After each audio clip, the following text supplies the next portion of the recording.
Hello, everyone.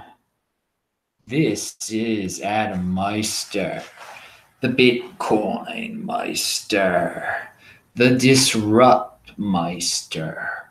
Welcome to the Beyond Bitcoin show. Today is November the 3rd, 2018. Strong hand, long-term thinking, unconfiscatable. Bitcoin is the next Bitcoin. Personal responsibility is the new counterculture. Deferral of gratification, people. All right. Remember, check out the links below. You can get your t-shirts like this. This is a Bitcoin t-shirt. It's the Bitcoin Honey Badger t-shirt. You can get a Trezor link. I got affiliate links below. I'm going to be speaking in New Orleans December 3rd and 4th. If you need to buy tickets to that event, that's linked to below. Also check out the archives, disruptmeister.com. Yesterday's This Week in Bitcoin show was a lot of fun. We had a guest. Giacomo Zucco was in Italy, and Chris was in Puerto Rico, and Josh was in Washington, D.C. It was a good time. So check out that. This Week in Bitcoin is always great. You can watch all of This Week in Bitcoin shows at techbalt.com, TECHBALT. That's also my Twitter handle. Tweeting out a lot of stuff there during the week and on Sundays. Okay, so here's a quote from a Mgtow video comment section that I thought needed to be shared on a show like this. I think we need more Mgtow channels that talk more about self-improvement rather than women. There are too many of those now, LOL. And I think that's a great point there. The men going their own way movement is a very interesting one. Guys, looking out for themselves, not following the traditional path of getting married, and because there's some risk in getting married, not valuing their wealth in women. But then you watch a lot of these videos, and it's just some guys constantly complaining about women. And you know what? You could do that. That's fine. But what I like to do on the Beyond Bitcoin show is talk about productive things you can do with your life. And instead of complaining, talking about ways you can be in motion and looking on the bright side of things. Because as long as you're alive and healthy, you can do a lot. You can do a lot. You might have been in a bad situation with a lady once. You move on from it. You don't get stuck on it. And you don't become thirsty again either. Now, again, if you want to, that's the whole thing about men going their own way. You make your own path, okay? You don't have to do what Adam's doing. You don't have to do what Vention's doing. You don't have to do what Clinton is doing. But so there are some guys who still they've gone their own way. They're not married anymore, but then they'll still be thirsty. They'll still be valuing their wealth in women. And hey, that's their way of going their own way. They're speaking a different tune, but they're still valuing their wealth in women. So hey, what I say here, and you don't have to do it, value your wealth in Bitcoin. And when you do that, you're trying to get more and more Bitcoin. How do you get more and more Bitcoin?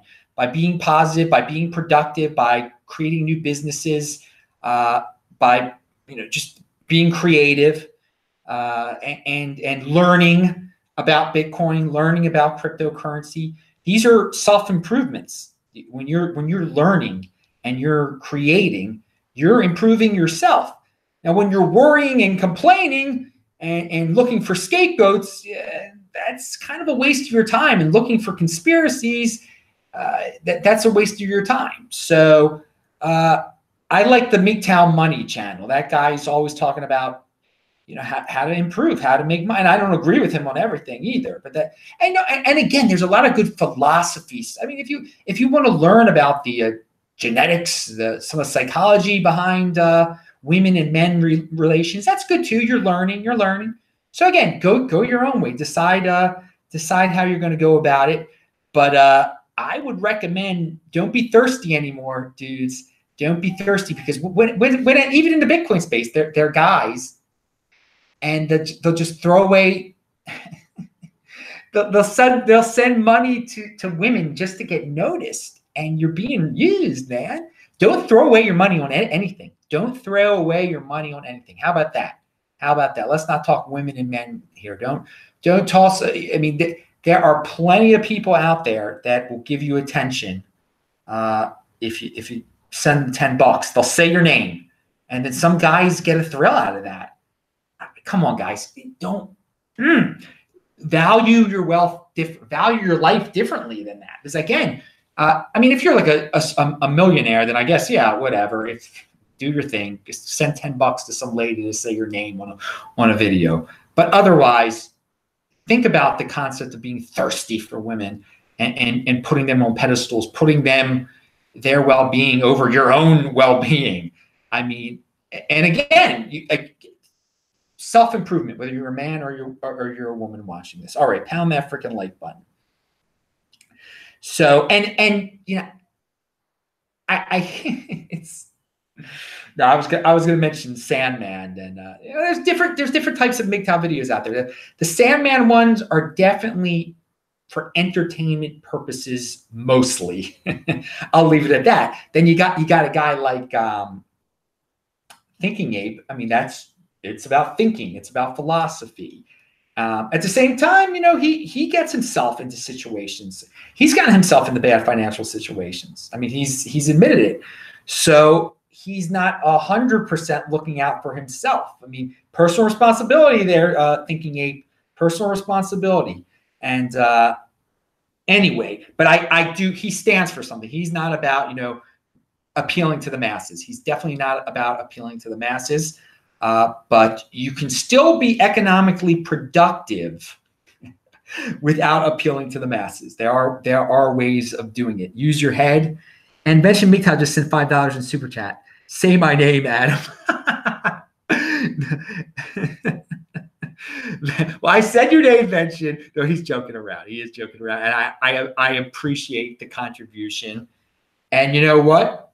I am sure if Thinking Ape did a live show, you would send him $5 just like this. You'd probably send him $20 actually.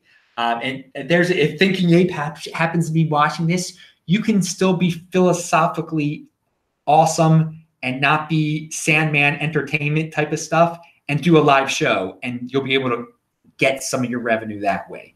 There's my taking a positive spin on Thinking Ape being demonetized. Maybe you should do some live shows there. You're on YouTube still.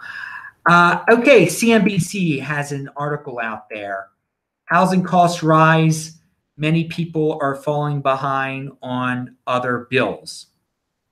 Well, this is, I mean, I have repeated this over and over again, how people can't prioritize their bills very well.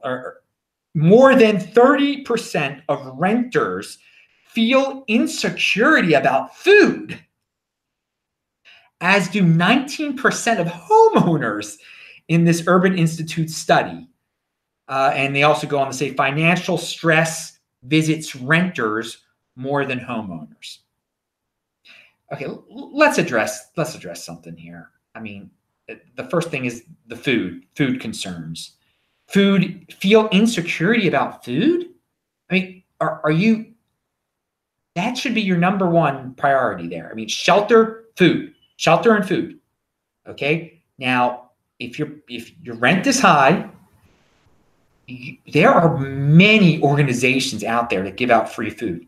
I mean, Trader Joe's, so many supermarkets all across the United States give all of their like bruised food or food that's about to expire to organizations that give it out for free. There's so much abundance of free food in the United States of America. It's unbelievable. And again, go to your local, in most major cities and suburbs, you can go to supermarkets that still have dumpsters and go through their dumpster, and there is perfectly fine food in there. Perfectly fine. You don't even have to do that. Okay. But I wonder, these people who are saying they've got food insecurity. Are they getting their nails done? I mean, do they have a cell phone? Do they? I mean, how are they spending? How are they spending their money? Where are they impulsive? I believe America has an impulsiveness crisis. Okay, impulsivity crisis, where people are like, oh, well, that's a nice new shirt. I'll get that new shirt. You don't need a new shirt, and then you end up hungry, or you're hungry because you don't know how to make your own food. You're just going out to eat all the time, and that's where your food insecurity comes from. So again, I have brought this up before, and I have traveled all around the world. And again, most Western nations, it's pretty. Why do you think all these people are trying to get into these Western nations? Because you can live out of a dumpster better than you can in where they're coming from. Okay. And that's no exaggeration. That is no exaggeration. In the United States of America, you go to a dumpster every day and eating like a king and a queen, compared to Mozambique, for instance, where people go through trash pipe. They're so poor they go through the garbage dump, and at the garbage dump, it's so disgusting. They're dead animals in there. They're unfortunately dead babies in there and stuff. I mean, horrible type of living conditions in some countries all over the world. Anyway, but yeah, so Westerners are so comfortable that they don't know how to prioritize anymore. They get wasteful things over just buying food at the supermarket for cheap and cooking it. So another thing, financial stress visits renters more than homeowners. Now, the reason for this is because traditionally in America, wealthier people feel the need to get houses, but this, I still say it's better to rent than to own. People who rent, they should have it. They have it great. There's not going to be a catastrophic problem at their place. If there is a catastrophic problem where they're living, they won't have to pay for it. If the heater blows up, they won't have to pay for it. There's never going to be a tremendous expense involved with renting. So if you're in that situation, you're immune to having tremendous bills like that. Again, when you own a house, your roof starts leaking. That's a tremendous cost right there that comes out of nowhere. And again, you have to pay homeowners insurance every year. There's so many. Again, it does make sense on a certain level that the renters are always going to feel more insecure, because the poorest of the poor are always going to be renters. They're not going to be able to buy a house. But more people who are living on that border, like, well, should I get a house? Should I rent? Rent, and you'll feel much more secure about everything. You'll be able to eat beautifully. All right, and again, real estate is an asset, but it can be a tremendous money drain of an asset. Again, the best asset out there is Bitcoin. You buy a Trezor, link to below. That's your insurance right there. It's your one-time insurance payment. There are no maintenance costs on your Bitcoin or anything like that. All right, so let's talk about. And again, I linked to the CNBC article below. Continue to pound that like button, people who are watching this lovely show live on a Saturday night. It's daylight savings night, right? Back in the United States. I'm in Santiago, Chile, by the way. And again, so I am going back to renting, the joys of renting. I'm a perpetual traveler. I don't own a house anymore. So I just rent all around the world. That's all I do. I go to one place. And it's awesome. You pick up, you stay 2 months in Santiago, then you move on to another place. And again, I'll be back in Baltimore for Thanksgiving, but then I'll be in New Orleans and Los Angeles, then Tel Aviv. So you get incredible flexibility with renting too. With a house, you're stuck there. Again, you got to just be a long-term thinker, and you don't get into the mindset like, oh, I can't afford a house. I'm a poor renter. Don't get into that mindset. Think, I'm a free renter. I'm a free person. I can just rent here, rent there, move around, and I've got this incredible freedom. Compared to a person that's got 3 kids, a wife, and a house, a tremendous mortgage, they're not very free compared to the person who has the ability to rent and leave when they want to. You think outside the box. Don't think of it as like renting doesn't tie you down. Owning a house ties you down in many ways. And there are, and it's not, again, I've been on both sides. I've owned homes and I've rented. I've seen the pros and cons of each. So, don't feel like you're missing out because you can't buy a house. Don't make it your priority to own a house. Make it your priority to be happy with yourself, to be productive, and to have freedom and not to be tied down. And if that involves owning a house, then great. But don't just buy a house because all your friends are buying a house, or because your wife said you have to buy a house. Because her friend said, her husband bought her a nice house. So now don't do that. Do what's good for you here, okay? Do what is economically makes the most sense long-term. Because again, buying a house is a really long-term decision. I mean, you get tied down to a mortgage for a long time. Renting is you're only going to be involved for a short time, and you can get out of it. I mean, anyway, long-term thinking. Don't be impulsive about your decisions either. Don't be impulsive, but think this out. So the 20%. So we live in a world here.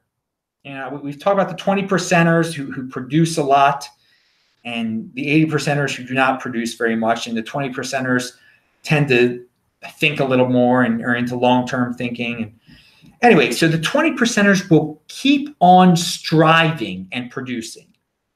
The incapable will complain by using more and more of the new inventions / tools that the 20% produce. So that's kind of it's a very interesting situation. The 20%ers keep on becoming more and more productive, keep on producing cooler and cooler technologies, which the 80%ers who are nothing but complainers and are incapable, they keep using those tools to rip on the 20%ers, which is quite fun for them, I guess. Funny. So some 20%ers will feel guilty and waste time on their haters. So what the people that aren't productive are ripping on the 20%ers with the technology that the 20%ers produced. A lot of the 20%ers are going to be like, well, let me help you. What else can I do? And they waste their time on these haters who will never be satisfied. They will never be satisfied. The innovation will continue to go on. Successful people will continue to be successful. In between people will have a choice. No matter what, most people go along to get along and attempt to fit in. Don't sit around complaining about this situation, okay? But this is the situation of the world that I just explained. Position yourself in this situation for success. Get your Bitcoin. Don't get involved in a job where you can be fired, where HR can fire you for ridiculous things. Try to work for yourself. Independence. Aim for independence. And so that you can just look at the world situation, because the mobs out there are always going to form. And you can complain about the mobs, and you can say it's unfair that the productive are being vilified. But no, that's a waste of your time too, to just complain about it's unfair that the productive people are being vilified when they're trying to help the unproductive people. Yeah, sure, it's unfair. That's the way the world works. There's always going to be more unproductive people. They're always going to use the technologies of the productive people to try to tear down the productive people. You be one of the productive people. Don't pay attention to the unproductive people. Get in the Bitcoin overlay. Live your darn life. Because the mobs will never be able to overpower the creative and the smart. Okay, you'll always be able to escape. You will always be, and it hasn't even gotten to that situation yet. And I don't think I'm not a doom guy. I'm a positive person that thinks as long as you're productive and you're positive and you can get away from all those negative influences and be around more, you'll be happy. You'll live a happy life. Just send your kids to private school, send your kid or teach them yourself or whatever. But again, each step of your life, you gotta judge. You gotta say, well, am I getting stuck in a situation where I'm going to be around unproductive people? I'm going to have to deal with them. I'm going to have to deal with the guilt trips. I'm going to have to deal with their influences over my kids again, if you have no kids, then you don't have to worry. Then, yeah, sure, you can be around them, whatever. They're not going to influence you. You're stronger than that. All right. So, but yeah, don't sit around complain. The situation, the 80% or 20%, it's always going to be out there. It's always, so don't sit around complaining about it, because that's a waste of your time. That's a waste of your time. Be a 20%er. Be more productive. Get away from the unproductive and just let them eat each other up, because they do that very well. They do that very well. All right. Here is a total waste. What is this here? Oh, this is a tweet from Katie Hahn. Yeah, this is a way. I don't understand this. Fortnite creator Epic makes money by selling virtual costumes and dance moves for the game's characters. Epic apparently generated $1 billion in revenue on these digital goods last year. Goods the user doesn't own and can only be used on Fortnite. So this company sells virtual goods on this game Fortnite, and they've generated $1 billion. I mean, who's paying for this stuff? I mean, good for them that they can create a business where people are just throwing money at them for nothing. And so I asked the people who are generating this $1 billion in revenue, that are giving away their money to buy these useless digital goods. You can do what you want to do with your money. Personal responsibility is a new counterculture. But are you one of those people that is like, I'm hungry, I don't have enough to eat, it's unfit, my rent's too high? I hope you're not one of those people. You're not prioritizing. You're not prioritizing at all. Okay. If you're buying virtual goods over, healthy food for you and your kids, but again, just think long term, people. Think long term. Don't be impulsive. If you eventually you'll be able to play fun games and everything like that. You got to save. Deferral of gratification. How about that? Deferral of So yeah, I don't get it. I don't get why people would spend lots of money on to have cool things in a virtual space. I don't. It's cool things in a virtual space. Okay, so I was thinking some video I was watching. Someone was talking about how shallow people can be in the Western world, and yeah, that's true. That's true. People are very shallow. That person's no good. They're not good looking anymore. I'm not going to watch their movies anymore. Yeah, she's.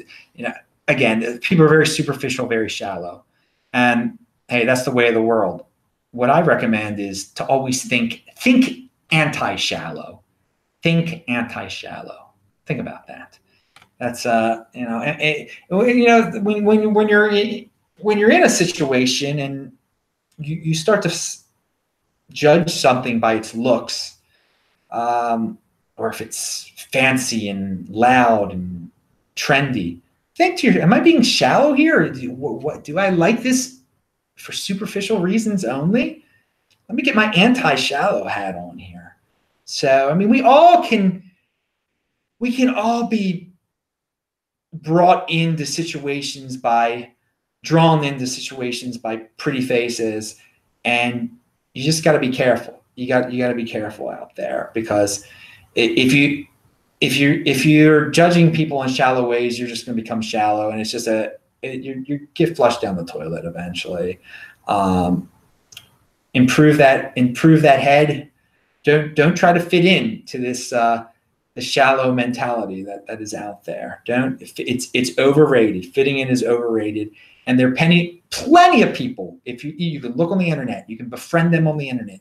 Plenty of people who value what's inside of you and your brain and the creativity and the ideas that you can come up with, and that's that can lead to happiness. A lot of people think, having the fancy sports car that looks so great that everyone's going to think I'm so cool with, that's going to lead to happiness. It doesn't lead to happiness. It's shallow. It's shallow. It doesn't lead to happiness in the long run. Definitely, go your own way. Explore the depths of your mind and your creativity. That leads to some happiness. All right. So people have asked actually a few days ago on one of my regular shows, just talking about Bitcoin. For some reason, I started talking about that how the night before Thanksgiving, throughout my entire, post high school life, has been the biggest party night of the year. And I can't even, I probably can look back to see what I did even in 12th grade the night before Thanksgiving. I might have been partying. Who knows? I can't exactly remember that off the top of my head right now. So yeah, people like for me to tell little stories sometimes. And yeah, so in Baltimore, where I'm from, night before Thanksgiving, the Wednesday night before Thanksgiving, everybody comes back from college. Or, if you're right, it's, if you're 22 or 23, comes back from working in New York or working out in San Francisco or wherever we were working. And, everyone comes back for Thanksgiving to see their family. Everybody that you went to school with comes back. And certain schools, if you went to a certain high school, they'd hang here. And you went to, or the private schools would hang here. The public schools would hang here, whatever. And it was such a wild night. It was always, someone might have a party. And the bars were so filled. And again, I should tell this story because again, I was very young back then. When you're 19 years old and you're doing, it's great. It's great. And you're valuing your wealth. You're valuing your wealth in women. You're trying to be social. You're trying to meet more women. And again, doing that for a young person, okay, you're not going to be valuing your wealth in Bitcoin the night before Thanksgiving. But after a while though, people do change. People mature. It's not, people get married. People can't party all the time anymore. But it becomes, a lot of people just, again, everyone was doing it to fit in. It was great to see your friends, but this was the thing to do. This was the thing to do the night before Thanksgiving. And again, Baltimore has changed too over the years. I don't think a lot of people like to go out as much due to, that there have been some issues in terms of safety and everything. But I tell this story just as a personal, so everyone can see that I was from again, for the time I was barely 18. Every year it was, and again, it's great to see your friends. It's great to see your friends. But after a certain point, when you're just going out to make sure that you went out the night before Thanksgiving, it's ridiculous. It becomes ridiculous.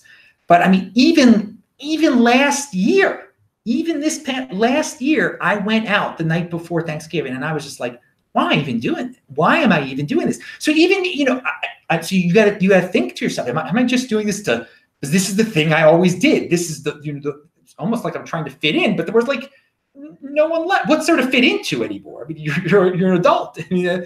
That's it. So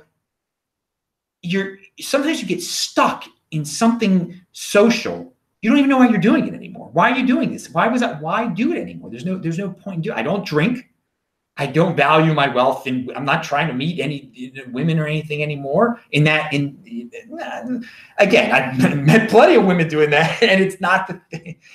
It's fun when you're young, very young. And this Thanksgiving, I'm landing back in Baltimore on the Wednesday before Thanksgiving. And no, I am not going out. I'm not going out this year, baby. So this will end my streak. I will be happy to be with my nieces and my nephews, and it'll be I'll party it up with them, with the little kids and everything like that. But it's just, even when I look back on it now, yeah, even I'm like, I can improve myself too, and this is a way to improve.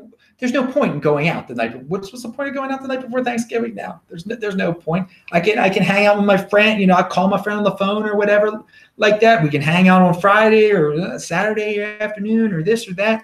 And again, being an independent dude, you don't have to see your friend. You don't have. I'm emailing the dudes all the time anyway. My friend just emailed me. He's like, "Did you see Hulk Hogan appeared at that event? He returned." It's still like we're in high school. He's talking that kind of subject matter with you, but that's cool. We can still email about that type. Don't get into that wrestling stuff, dudes. But again, it's a fun. I don't need to go hang out with him in Mount Vernon or some neighborhood in Baltimore just because that's what we do. That's what you do on the night before Thanksgiving. Okay, enough of that. Don't do something because that's what you do. That's not a good excuse to do something. That's what everybody does. That's what we've always done. You mature, you change over time. But another thing that I used to like to do a lot. And it's this very night. This is daylight savings time back in Baltimore. And on this night, every year, now I haven't been to this for a few years now. I don't remember the last time I was at the Club Charles would have a Halloween party. And it was fun. It was a lot of fun because you'd get an extra hour of drinking too, because you turn back the clock at 2. The bars are supposed to close at 2, but they don't because at 2 it turns 1 again. So that was always fun. And I was unhealthy then. I was drinking, and you have a lot of candy at Club Charles. Oh, it's good. It's fun time. So I mean, again, you can, when you used to value your wealth and women and all that stuff, you can look back on those times with happiness. I look. Hey, there are good memories from that. There's good times from that. They're a little blurry. And so speaking about good memories and fun times. And again, if you're a young dude out there, do what you're going to do. Do what you're going to do. Don't get killed. Don't drink and drive.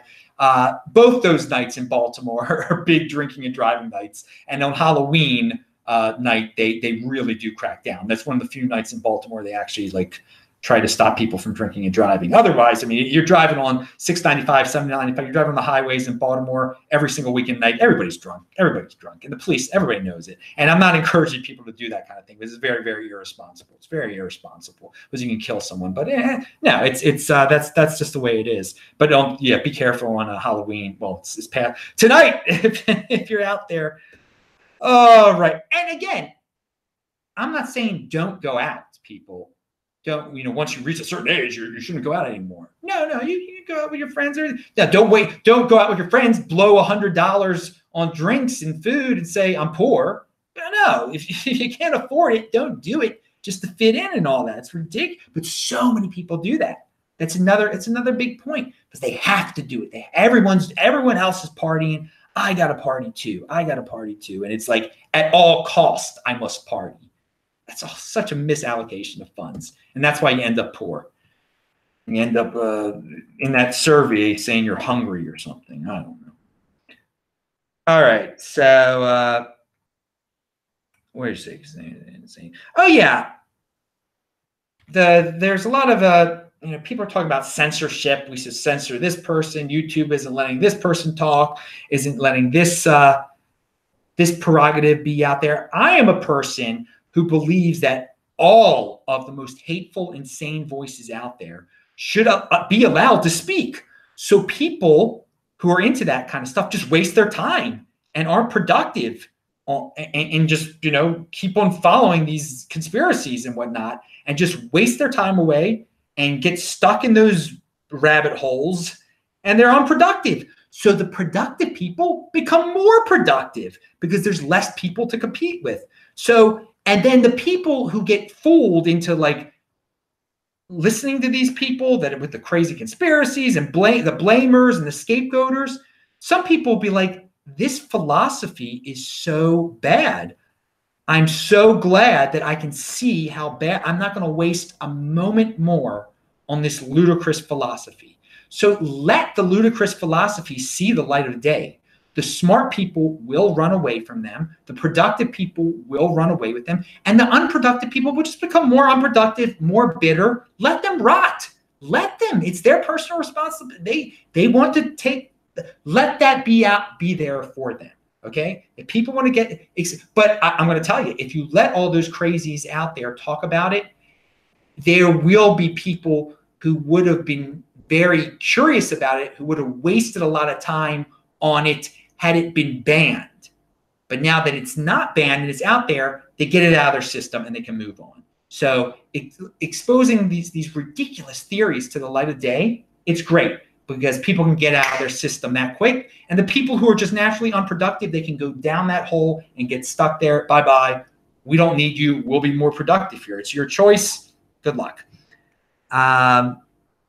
So Stefan Molyneux, he had a great video talking about the Pittsburgh, the terrorist situation over there when the guy kills a bunch of Jewish people on the shul. It was horrifying, and he's got a great video about it. And so I mean he's basically saying why do people blame the Jews for everything? He brings up how people like to scapegoat the Jews, and I got to tell you, I mean, a video like that, it gets a lot of downvotes. It just, the people, I mean, whatever, be a scapegoater, just refer to what I just said. Be a scapegoat, waste your time, downvote all the videos that are against scapegoating. Spend your whole day doing that. That's how you're unproductive. On our side, we're a little bit more productive. We'll start some businesses, we'll make some money. You complain and blame for your situation. We'll keep on doing our thing. The 20%ers do. The others, a lot of people just blame and make up excuses. And we're not scapegoating here. So there's a saying out there: speak truth to power. And I never really liked that saying, because I mean, how about just speak truth, period? Just speak truth. Because you're putting powerful on a pedestal there. You have power over your own life, okay? You don't have to let others have power over you. I've always been disgusted by some people's obsession with power. I mean, power obsession only leads to blaming, because you always have the excuse, they have more power, thus they control my destiny. Okay, no, don't obsess over power. Don't even consider power as a legitimate concept out there. Okay, I don't worry about like who's got power, because no, I have power. You have power over yourself. So speak truth to the uninformed and the naive, so they don't end up obsessed and paralyzed by so-called power of other people. Okay, because again, there's no group of people, mysterious group of people out there that has some unexplainable power that's affecting you. No, you affect yourself. You're in the situation you're in because of you, not because of some mysterious group somewhere, because of the power of the president or the power of the senator or the power of Hollywood. No, that doesn't, you're giving away your power by making up excuses, okay? Your power over yourself. You make up these excuses and you put power on a pedestal. Don't do that. They don't have any power. They have power over themselves. They power again. So we in politics, that's the thing. You've got it's a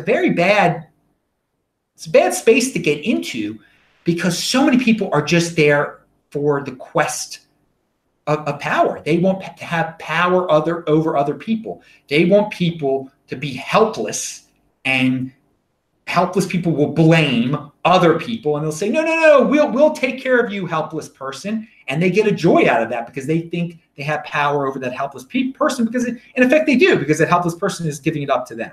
So again, don't be helpless. You have power over yourself. Don't put power on a pedestal. Speak truth, period. Speak truth, period. You don't need to speak truth to power. So I'm speaking truth. I don't care who the heck hears it, okay? If a powerful person hears it, so-called powerful person here. Because again, I don't believe in powerful people. I really don't believe it's when you have power over yourself, the other stuff doesn't matter at all.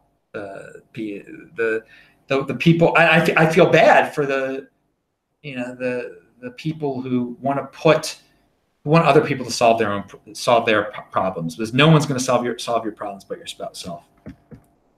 All right, Stefan Molyneux has another good video out there. Yeah, well, he had a good saying in it. He says, "Stop watching movies. Go make a movie instead." So, yeah, I like that. So there are a lot of people that try to live vicariously through others. No, don't live vicariously through others. Make your own movie. Be your own. Go on your own adventure. Okay. There's so many people who get thrills out of like, ooh, that person debated this person and he really pounded on that guy. And they're not even learning anything through it. They're just living vicariously. So if you learn from a debate, that is awesome. But if you're just living through a debate, you're living like, ooh, I'm on the winning team's side. Yeah, he beat him. No, you're not living your own life. Go out there, think your own thoughts, make your own movie, and go your own way. And it'll be you'll be quite happy. So be in motion, as I say, be in motion. So Roger Miller just sent me PHP 100. What is PHP 100? I wonder if that's like 100 Filipino. Roger Miller, thank you very much for that. I'm gonna have to look up what PHP is, what fiat that is there. All right, so thank you though, Roger. That's very nice of you. Here's your SAT word of the day. Autarky. Autarky. Autarky. So what does that mean? Autarky, and why is that I'm bringing it up? Autarky is the quality of being self-sufficient. The term is usually applied to political states or their economic system. Autarky, I'm pronouncing it horrible, exists when an entity can survive or continue its activities without external assistance or internal trade. Okay, so people like this concept, apply it to a country, because if a country is in a state of autarky, if it is totally self-sufficient, it can't be blackmailed by another country. Like if the country can't produce, if the United States couldn't produce its own wheat, let's say, and China produced all our wheat, China would say, well, we're only going to give you wheat if you do X, Y, and Z. So this law, it's interesting that it's self-sufficiency, because I'm all about self-sufficiency, can be applied on a country level. But so you can learn from this by patterning yourself in that way. Set yourself up that way so you cannot be blackmailed by any other person, any other entity. You know, someone's like, well, you're not going to be able to you're not going to be able to use your bathroom anymore because I'm not fixing your toilet. No, you know how to fix your toilet. Or be in a situation where you pay someone else to fix your toilet.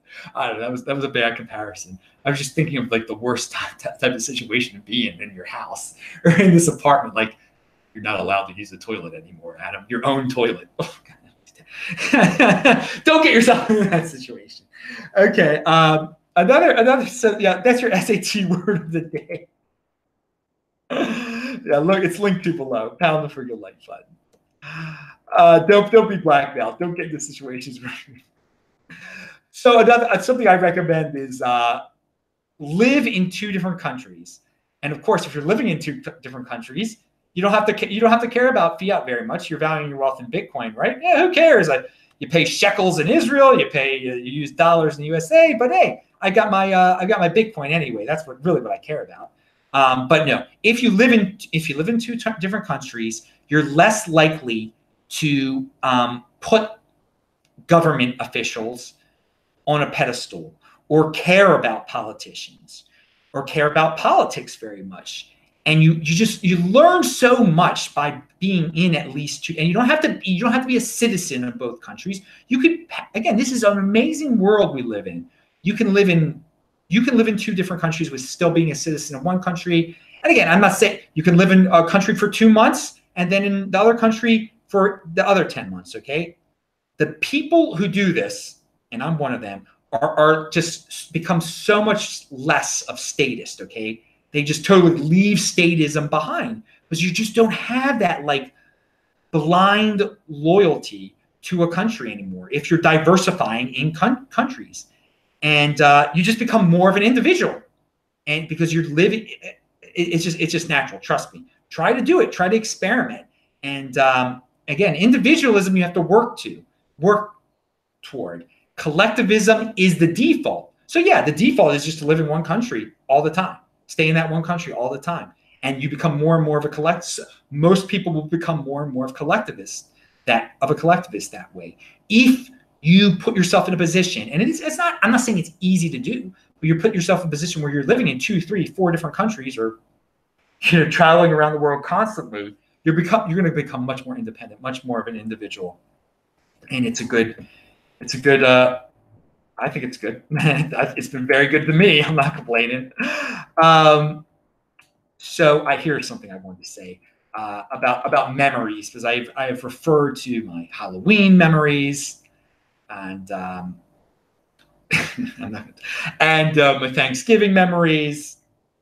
But something I'd recommend for everyone out there, and this is good. This is a good mental act. This gets you stronger in the mind. Keep a journal. And then you read it every once in a while, and you're like, oh yeah, you remember things so much better that way, so much more vividly that way, and you remember things around those situations when you read those old things. So it's helping the brain. You're using the brain. Again, I mentioned in this on this Beyond Bitcoin show today how technology is basically thinking for us now.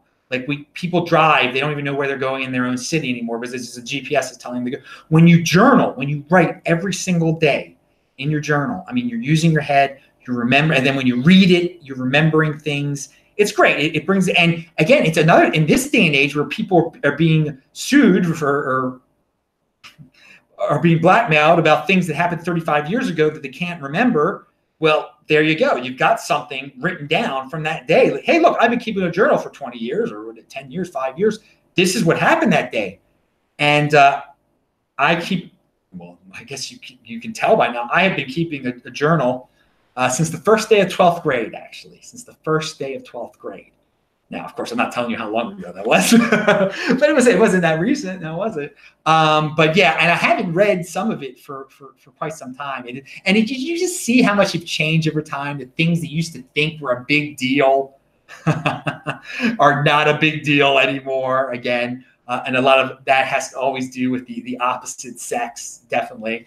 And you can see how you've become more of an individual. Hopefully, you'll see how you've become more of an individual over time, and you don't need to fit in anymore. And it's some funny things. And again, if you're keeping it every day, sometimes you write down goals in it. And again, so when sometimes I read mine, and I've tracked back to the first time I mentioned Bitcoin in it, and who I told after I got my first. That's an interesting story too. It's the Wednesday before Thanksgiving. It was the Wednesday before Thanksgiving in 2013. My friend John, at his house, he had an event. It was a high class party. It was good. So I mean, if he had one this year, I would go. But no, there's nothing like that this year. So there's no reason to go out. But the point is, my friend John has this. He has a party at his house the night before Thanksgiving in 2013. And I was telling people that night, I'm like, I got 2 Bitcoin the other day, and it was $600 each, and now it's $1,000 each, and they're like, oh, what's this Bitcoin? And unfortunately, fortunately for me, I've got a lot more since then. Unfortunately for them, they might remember that story, some of them, but I clearly remember that Thanksgiving Eve, telling quite a few of my high school buddies about that this newfangled Bitcoin thing, and they saw how excited I was. And, whatever. Personal responsibility is new counterculture. I tried to tell people that's life. That's life. So it's good. Keeping a journal is a fun thing. It's a fun mental exercise. Use that brain, people. All right. Okay, one Halloween story. And a lot of people, I think people have. I used to watch The Simpsons a while ago. I haven't watched The Simpsons in years because I don't have a TV. It used to be entertaining. I think one of The Simpsons, they went to a candy convention, and many people probably thought, well, there's no such thing as a candy convention. There actually are such things as candy conventions. And as some of you may know, my family was in the vending business. So they had vending machines with sodas and candy, and they had even before, and cigarettes a long time ago, and arcade games a long time ago. So my father took us to because my father was involved in vending. And again, as my mother's family was involved in vending too. So it was well, that's a long story. So my grandfather on my mom's side and my father. Anyway, so we went down to the candy convention in Washington, D.C. This was a real thing. I had been at the candy convention before, okay? So again, I was not healthy at all back then. And just thinking about that, I used to love the cow tails. Cow tails. That's my Baltimore accent. There's a candy. It was kind of like I like the brown candies with the white powder in them. Brock's. They're Brock's. They might only be in Baltimore. I don't know, but the cow tails were like that. I like that. I love the Reese's cups and all that stuff. And again, I've given that stuff up a long time ago. But I'm bringing that up now because it's around Halloween. And the thing is, there are like mothers out there that won't let their kids eat if the candy's expired, they won't eat it because the candy's now bad. Let me tell you something, people. Let me tell you something, mothers of suburbia. That Reese's cup, okay, that Reese's cup from 2010, it's still good. It will never be bad. It's got so much sugar in it. It's just as good for you as it was back in 2010, okay? The stuff is not even food. That's how long it's got an expiration date on it or a sell-by date on it. That's a joke, okay? It's a joke. It's never going to go bad. None of that. A lollipop, it's never going to go bad. All of these is sugar. It's preserved. Literally, I mean, if you went trick-or-treating in 2005 and you tossed the pumpkin in the closet, now you're an adult, you could eat that candy. It's no difference. It's just as horrible as it was. It doesn't rot. That's how I'm bringing this up. Not to say, oh, you should eat old candy. No, I'm telling you how this stuff isn't real food. It never goes bad. It can't go bad. It's just filled with sugar. It's just, and chemicals. It's just preserved. All right. So Klim Pogovkin sent 10 pounds. Pound that freaking like button, dude. Thank you very much. All right, dudes. That is it. That's my candy convention story. It was fun to go to the candy convention as a kid with my siblings and my parents. You're right. I mean, literally, they got stand everywhere. Different. It was great. It was at in Washington D.C. We had to go down to Washington D.C. It was a big convention center and everything down there. It was a huge event. It's a real thing. But don't do that. It's so unhealthy. So, and again, that's what I'm saying. I mean, this stuff that's got expiration dates on it does not. No, it doesn't go bad because it's already bad to begin with. It's already horrifying. That's how bad it is for you. All right, I'm Adam Meister. So eat real food. Here, this is a real. That's a real dessert. Okay. I'm Adam Meister, the Bitcoin Meister, the Disrupt Meister. Remember to subscribe to this channel, like this video, share this video. Check out the notes section below. Pound that like button. I'll say hi to you guys in the chat. Honey Badger. Bye.